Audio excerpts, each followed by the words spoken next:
ओम शांति भाई जी। मैं बीके कुसुम।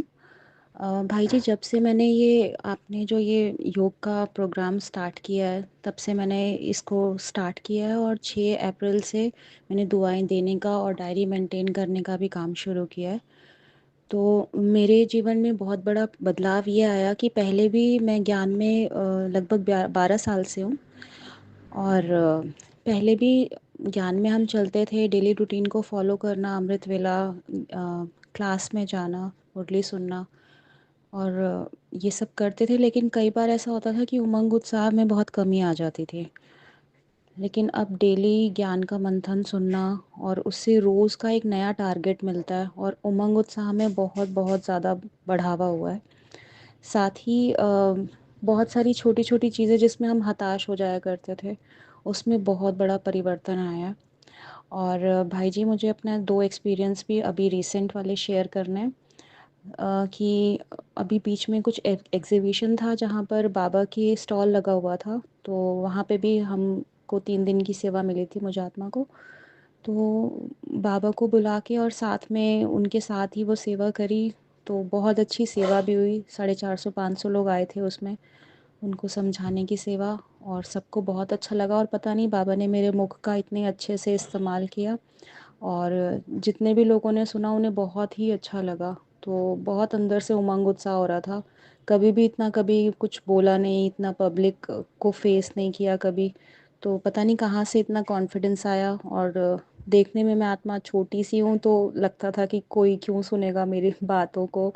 लेकिन वो सच में बाबा की बातें थी, बाबा का ज्ञान था और बाबा ही आधार लेके करवा रहा था। तो बहुत अच्छे से वो सेवा हुई।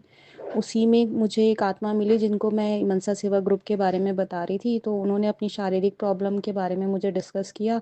और मैंने जैसा आपने सिखाया है तो बहुत जोश में बोल दिया कि अरे ये बीमारी तो ठीक हुई ही पड़ी है, अब तो आप उल्टी गिनती शुरू करो और कल तो ये बिल्कुल ठीक हो जाएगी। अब आप सोचो, आपकी मंथली साइकिल बिल्कुल ठीक हो चुकी है। और ये उनको काफ़ी 10-15 साल से ये प्रॉब्लम थी पीरियड्स की। तो बहुत ही जोश से, बहुत उमंग से कि हुआ ही पड़ा है, ये तो हो गया, होना नहीं है, हो गया। और अगले ही दिन सुबह उस आत्मा का मैसेज आया मुझे कि आपने क्या किया था, क्या बोला था। मतलब इतने महीनों से मैं परेशान हो रही थी और सुबह ही वो चीज़ स्टार्ट हो गई, मंथली साइकिल शुरू हो गया। तो वो इतना थैंक्स कर रही थी वो आत्मा कि बहुत खुशी हुई एक्सपीरियंस देख के कि मैंने तो कुछ नहीं किया, बस बाबा को सौंप दिया। और उसी जोश में मैंने उनको एक तरीके से मेरे मुख का इस्तेमाल करके बाबा ने उनको सांत्वना दी और एकदम कि ये तो होना ही है, होगा नहीं, हुआ ही पड़ा है। और दूसरा एक्सपीरियंस एक आज का ही है। 3-4 दिन पहले से ही मेरी नानी की तबीयत ख़राब थी। तो कमर में बहुत ज़्यादा दर्द था कि वो हिल भी नहीं पा रहे थे, मतलब वो बिल्कुल बेड पे आ गए।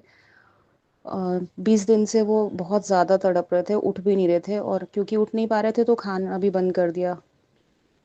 तो उनको बीच में पीछे कुछ गांठ सी दिखने लगी। तो हम बहुत डर के रहे थे पूरा परिवार। तो मेरी मासी ने भी मुझे फ़ोन किया, तो मैंने उन्हें बहुत उमंग से बताया कि कुछ भी नहीं होगा, ये कोई नस की प्रॉब्लम है और जो आप जिस चीज़ के लिए डर रहे हो वो चीज़ नहीं निकलेगी, मैं बोल रही हूँ ना, ऐसे बोल के। और मैंने पता नहीं कौन से इतने उत्साह में उनको एकदम गारंटी दी। और अभी थोड़ी देर पहले ही रिपोर्ट आया है, तो वो कोई नस ही दबी हुई है और वो जिस चीज़ का डर था कि कहीं उनको कैंसर का इशू तो नहीं हो जाएगा, तो वो चीज़ नहीं है। तो बाबा बाबा का बहुत बहुत शुक्रिया। और भाई जी, आप निमित्त भाई का भी बहुत बहुत शुक्रिया, जो आप इतना उमंग उत्साह में ले आते हो कि अब लोग बस वेट करते हैं कि कैसे भी करके आप कुछ भी थोड़ा सा बोलें तो वो सफल हो जाए। तो अब जैसा कि आपने कल बोला था कि कोशिश नहीं करेंगे, हुआ ही पड़ा है, होना ही है। तो वो उमंग बहुत ज़्यादा बढ़ गया है। आपका बहुत बहुत शुक्रिया। ओम शांति।